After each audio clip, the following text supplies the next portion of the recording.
Elijah stepped out of his cabin, breathing in the crisp morning air. The woods were quiet. The only sound was the rustling of leaves under his feet. He made a mental note to sweep the porch off later.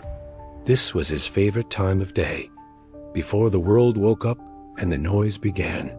He didn't own an alarm clock, but his body always woke him up right at sunrise. Several years ago, he had chosen to move away from the city, to keep to himself and protect his peace. Leaving behind his hometown and his crazy ex-wife was a giant burden lifted off his shoulders. He had used his savings to secure a humble cabin. He used his hunting and fishing skills to feed himself. Seldom he would load his rusty pickup full of chopped firewood, drive an hour to the nearest town, and sell it for extra cash for any necessities he needed. It was a simple life, but it was his, and he was happy. He walked to the edge of his porch, where a small wooden table held a bowl of scraps. Elijah had grown into the habit of feeding the wildlife that wandered onto his property. He often hunted for his own food and enjoyed giving it back to nature. He poured the remains of last night's meal into the metal bowl and returned to the porch to sit in his rocking chair. A small squirrel wandered down from a tree, curiously inspecting the bowl. Elijah watched. This was his morning ritual, one that he looked forward to. Before the divorce, Elijah would never have believed he would find his peace alone, watching the little critters eat. It was corny, but it was his truth. Just as he was about to head back inside, he noticed a shape trotting among the trees. It appeared to be a deer, but as Elijah watched the shape trot closer, it realized it was a dog that looked like it hadn't eaten in weeks. The dog's head broke the wood line, nose tilting up to scent the air. Elijah's heart went out to the animal. He quietly padded inside to his cabin, grabbing some of his leftover venison. He walked slowly towards the dog, speaking softly to soothe it. The dog did not appear aggressive. Instead, it held its head down and licked at its lips in appeasement.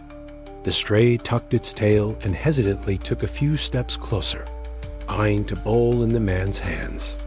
"Hey there, boy," Elijah cooed, holding out the bowl of meat scraps.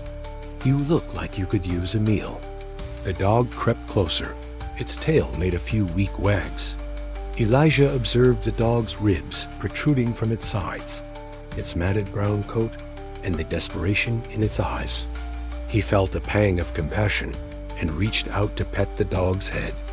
The dog did not back away from the man's hand, but did not seem to enjoy the pet either. If this had been a pet, he would have been dumped months ago. Hell, that alone made him feel some sort of odd kinship with the animal. They were both fending for themselves. As the dog ate, Elijah couldn't help but think about how he'd managed to look after the dog. Town was far away. He was hesitant to put a strange animal in his truck. He was even more hesitant to take the poor thing to a shelter. In its condition, it would mostly likely be euthanized. He sighed, internally accepting that he would continue feeding the dog and caring for it, as long as it showed up. After a few moments, the concept of having a pet gave him a renewed sense of purpose. He had something to take care of. But as he looked into the dog's eyes, he felt a great pang of longing. It was almost as if he recognized the animal. It somehow reminded him of a childhood dog he had had. Perhaps it reminded him of multiple. "You'll be okay, boy," Elijah whispered, stroking the dog's matted fur. "You're safe now." The dog looked up to the sound of the man's voice, eyes meeting again. Elijah's heart dropped again. The dog's eyes held a look of deep sadness. He at least hoped the animal felt a little better now that it had a full stomach. Most likely the first time in a long time the animal had been full. He wanted to feed the dog again, but decided against it, as cramming the dog full of food might make it throw up. He did not want to reset any progress that had been made. With a sigh, Elijah reminded himself he needed to get back to his chores. He rounded the cabin, turning on the water hose to fill up a bowl of water for the dog. The dog sat on its skinny haunches, watching as the man carried and set the bowl down. The dog took a few laps of the water. The leaves rustled in the woodline, most likely a rabbit or squirrel. The dog's head jerked towards the sound, and it trotted back into the woods to investigate the sound. A week had already passed, and now Elijah's routine had drifted into a comfortable rhythm. He would wake up, feed Ranger, yes, he had taken to naming the dog Ranger, and spend the rest of the day working on his latest project. Ranger would follow him around the property, occasionally adventure into the woods, but never failing to return to Elijah's side. Elijah ruminated on his childhood. His dad would always tell him never to feed a stray, as when you did so, the stray would never leave. However, this time it was okay. The dog had needed help, and that company was welcomed. Elijah reached down to pet Ranger's head. The dog's body was now filled out and healthy. As the weeks went by, Elijah grew accustomed to Ranger's company. He would talk out loud to the dog, share his thoughts, sometimes tell the dog stories about his life before the cabin. The dog would always perk its ears and gaze towards Elijah, as if the dog was listening intently. Elijah finished preparing his firewood, taking the bundle in his arms. The moment the dog saw Elijah grab the bundle of firewood, Ranger made his way to the campfire, understanding the rhythm of Elijah's life, adapting to his routine. This was a quirk that Elijah had grown to enjoy. The night wore on. Right as Elijah had the urge to make it to the cabin to retire for the night, Ranger got up and started walking there. Elijah chuckled to himself and followed. "You tired, buddy?"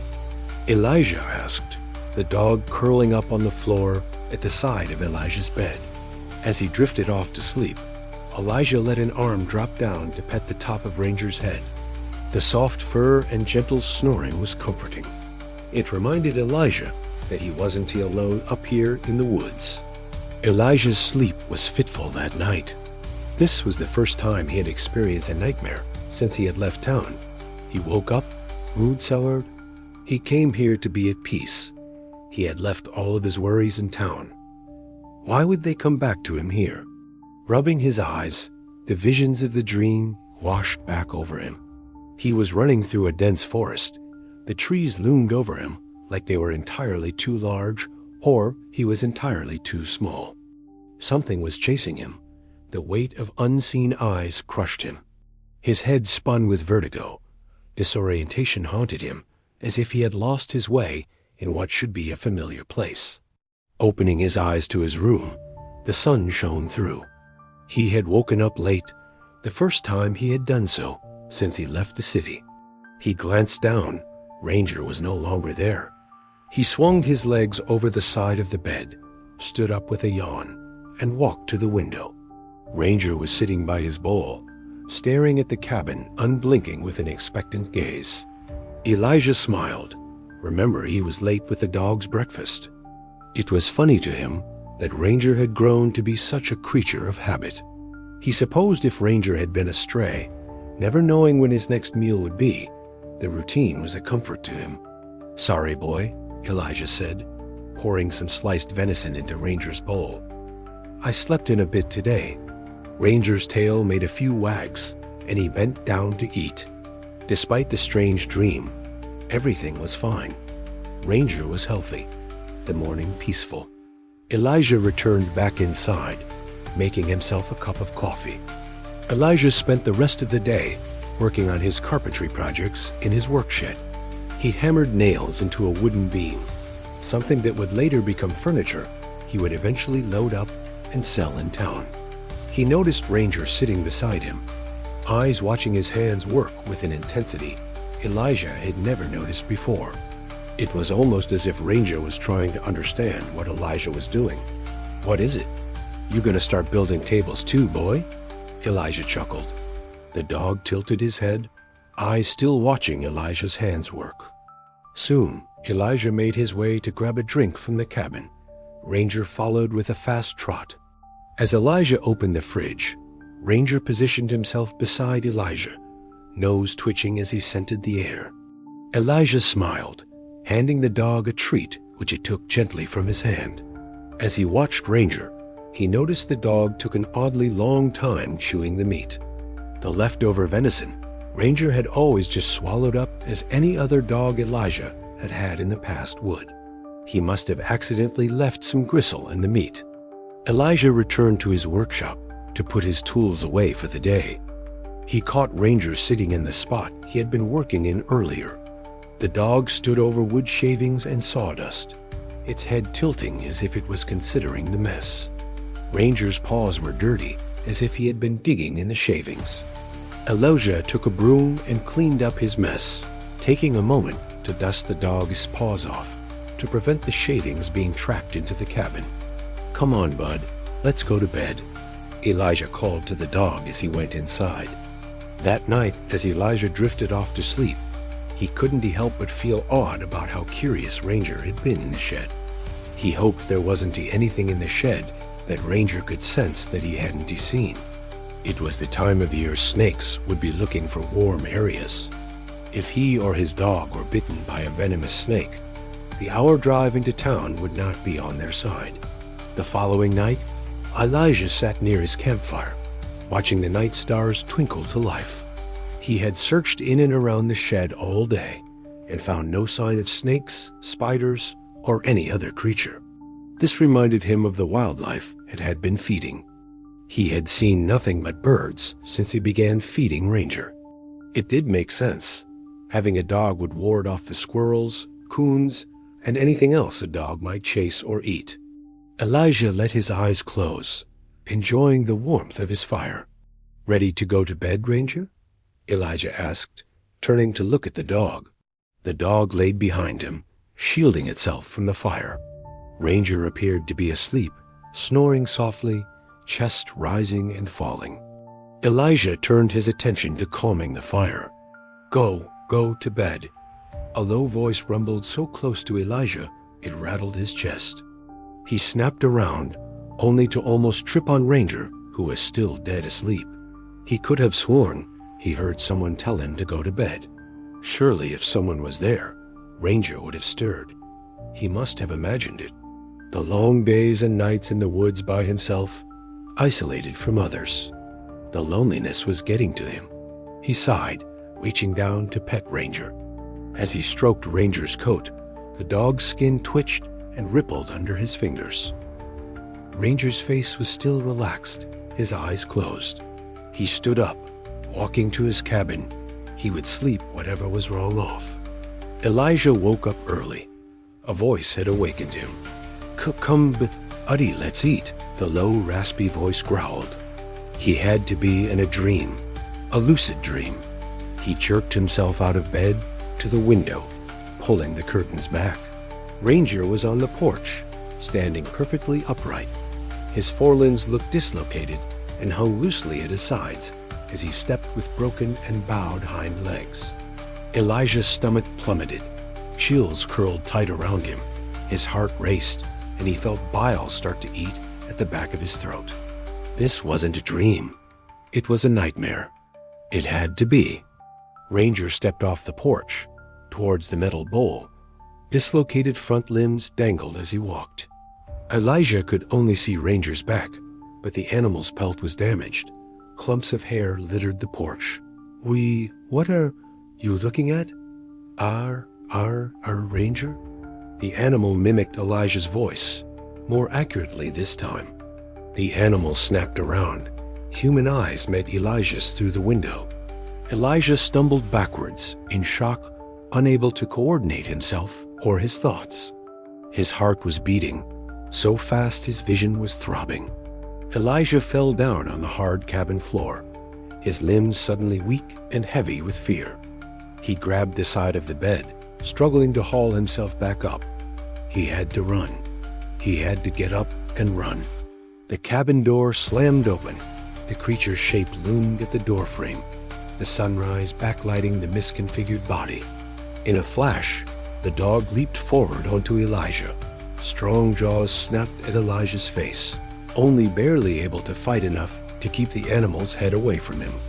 Vertigo swarmed him, and his vision blanked as the animal's teeth snapped loudly right next to his ear. The ghosting hot breath burned, and he struggled to kick the animal off. His hand drifted under the bed. grasping around as he struggled to kick the snapping animal off. Finally, his fingers found the handle, grasping around his hunting knife. As the animal lunged, he plunged the knife as far as he could into Ranger's side. The dog let out a pained yelp that split Elijah's ears.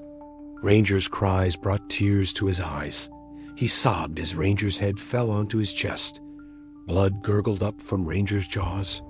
As Elijah looked down, all he saw was his dog, his pet, Ranger. The animal no longer appeared human. All that remained was his pet, wounded, yelping, and crying as the dog thrashed around in his arms. "Ranger, I'm so sorry. I don't know what happened." Elijah lifted Ranger's head into his arms, stroking over Ranger's eyes as the dog began to still. "No, God, please no. Don't leave me, Ranger. I'm sorry." Elijah sobbed, pressing his face into Ranger's neck fur. "Come on, buddy. I will get you help. We have to get to the truck." Elijah tried to blink his tears away, vision blurry. He looked down to his red-stained hands covered in clumps of her. Another wave of vertigo warped his vision as he sobbed again into the dog's fur. He knew there was no time to make it into town. He was losing his best friend. Ranger went still and limp in his arms. When Elijah calmed his sobs, he wiped his eyes with a blood-stained hand, feeling big clumps of matted fur on his fingers. He looked down and met human eyes. No, his own eyes. Elijah screamed, trying to sit up but couldn't. The weight of the body kept him down. The body, the copy, spoke. "Don't leave me, Ranger," it said. Another heavy wave of vertigo, and Elijah blacked out. The world was a blur of scents and sounds. Elijah's senses were coming back one by one. He was running through the woods, running from whatever had happened. He caught a whiff of something savory that made his stomach growl. How long it had been since he had ate. He quickened his pace, his senses on high alert. He broke the wood line to see a figure that stood ahead, holding out a piece of food. "Hey there, boy," the figure said. "You hungry?"